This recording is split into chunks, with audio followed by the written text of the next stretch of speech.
L'obsolescence programmée, ce mal des temps modernes, ce truc qu'on accuse à chaque fois que nos écouteurs meurent. Mon putain d'écran PC devient violet, que mon sex appeal décède, quand j'abandonne mes projets fabuleux. Pourtant, elle a été interdite en 2013 par la Commission européenne, qui a été suivie par de nombreux pays. Mais bon, avant qu'on parle d'obsolescence programmée, c'est quoi exactement? L'obsolescence programmée est au terme de la loi française l'ensemble des techniques par lesquelles la matière sur le marché vise à réduire délibérément la durée de vie d'un produit pour en augmenter le taux de remplacement.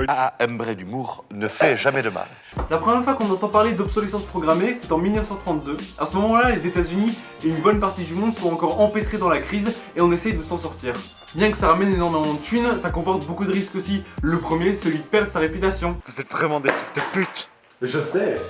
Et puis l'obsolescence programmée est aussi pas mal dénoncée par les écolos.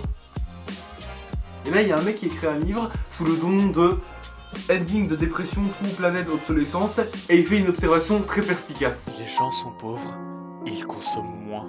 C'est beaucoup de pages pour un petit résultat, mais ne fût-ce que, s'ils ne sont pas obligés de remplacer un objet, alors ils ne le font pas, évidemment. Car j'ai un beau chapeau, j'ai un grand lacet. Oh mon dieu, la cuisinière ne fonctionne plus. Oh, j'ai un foulard vert, j'ai un Encore? vert. Mais chérie, il faut à tout prix faire ça pour éviter une nouvelle récession économique. C'est pour ça, allez. Sauf s'ils sont obligés. Mais c'est bien en 1924, bien que le nom n'existe pas, que la première idée d'obsolescence programmée fut émise. Un conglomérat à Genève a lieu, lancé par le cartel de Phébus. Le cartel de Phébus est un groupuscule composé notamment de Philips, Osram et General Electric qui a été mis en place en 1924. Il avait pour but de contrôler la fabrication et la vente des lampes à incandescence. Et c'est ça qui est dingue, c'est que la seule fois où les entreprises sont d'accord pour coopérer, c'est pour nous enculer. En 1953, plusieurs entreprises furent accusées d'obsolescence programmée. Le procès a duré 10 ans et avait pour but de les forcer à cesser leur méthode. Mais le seul problème, c'est que la durée de vie des ampoules qui avant durait 2500 heures, durait maintenant 1000 heures et un standard s'est installé. C'était vraiment trop tard. Mais dans les années 20, à cause de la crise, plusieurs idées aux États-Unis sont sorties du placard, notamment celle d'obliger l'obsolescence programmée et d'obliger les entreprises à la faire. Ainsi, toute personne qui garderait un objet après sa date limite de péremption se verrait passible d'une amende et les objets qui sont censés être cassés ou cassés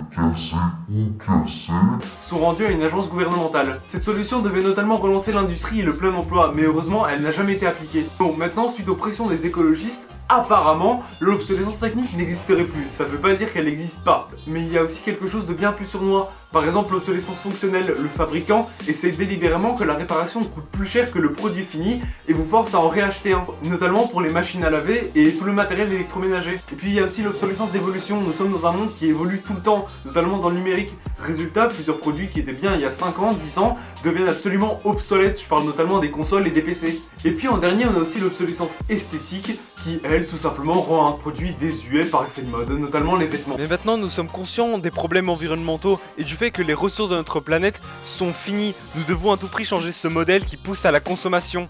L'époque dans laquelle on n'était pas obligé de se soucier de ça est révolue. Maintenant cela va notre responsabilité de ne pas succomber aux modes et de la responsabilité des industriels d'arrêter avec cette pratique trompeuse.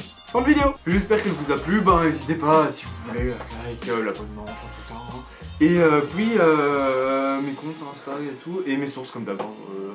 Au revoir. Au revoir.